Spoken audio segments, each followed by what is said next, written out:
सोचो तुम आज से 2000 साल पहले पैदा हुए हो और तुम एक मैसेंजर का जॉब करते हो। यानी राजा आपको एक संदेश देते हैं और आपसे कहते हैं कि 100 किलोमीटर दूर दूसरे राजा को ये मैसेज पहुंचाना है और वो मैसेज लेकर 100 किलोमीटर दूर दौड़ते हुए आप जाएंगे। क्या हुआ, है ना अजीब सी बात?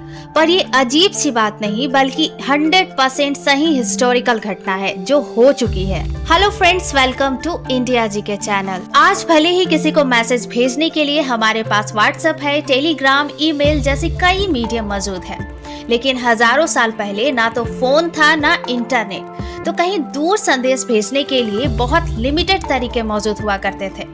अगर इतिहास की ओर ध्यान दे तो हमें वैदिक काल से लेकर गुप्त काल तक दौड़ने वाले संदेश वाहक के बारे में पता चलता है और ये व्यवस्था उस जमाने की सबसे प्राचीन और भरोसेमंद हुआ करती थी।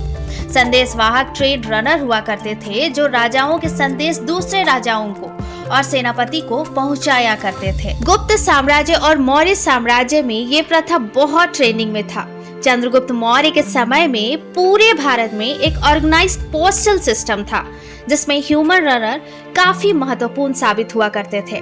मौर्य काल से लेकर मुगल काल तक यानी 300 BCE से 18th सेंचुरी तक हमें कबूतर मैसेंजर के रूप में दिखाई देते हैं। फिर अशोक के समय से लेकर मुगल बादशाह बाबर और अकबर तक ट्रेंड होमर पिजन मतलब कबूतर का इस्तेमाल किया जाता था।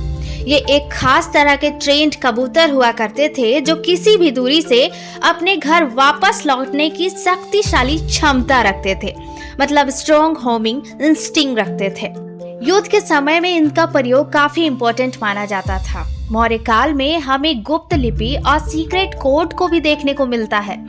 चाणक्य ने अर्थशास्त्र में जासूसी और सीक्रेट कम्युनिकेशन के लिए गुप्त लिपि इनविजिबल इंक का वर्णन किया है और ये कला राजनीति और गोपनीयता के लिए काफी यूज हुआ करता था, जिसमें मैसेज को लेमन, दूध या इम्प्योर इंक से लिखे जाते थे जो सिर्फ एक खास तरह के केमिकल के कांटेक्ट में आने पर ही दिखते थे। इसके अलावा प्राचीन भारत में संदेश पहुंचाने के लिए घंटी, ढोल और शंख का इस्तेमाल भी देखने को मिलता है।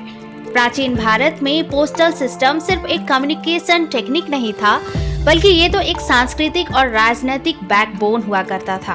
जहां दुनिया के अन्य देश लिखना भी नहीं जानते थे, वहां भारत गुप्तचर व्यवस्था, ट्रेंड रनर और पिजन कम्युनिकेशन का इस्तेमाल कर रहा था। ये सिस्टम सिक्योरिटी ड्रिवन बेस और सिस्टमेटिक मैनेज्ड हुआ करते थे। चाणक्य से लेकर अकबर तक, ट्राइबल पीपल से लेकर वैदिक भारत तक हर जगह यह व्यवस्था समय के साथ और भी विकसित होती चली गई। रनर्स के जरिए दूर तक दौड़कर संदेश पहुंचाना, ट्रेंड पिजन का इस्तेमाल करके सेपरेटली तेजी से मैसेज भेजना या सीक्रेट कोड और इनविजिबल इंक जैसे एडवांस मेथड का यूज करना, ये सब एक साइंटिफिक और स्ट्रेटेजिक कम्युनिकेशन सिस्टम का एक पार्ट था। तो सोचो हमारा देश उस समय कितना एडवांस था।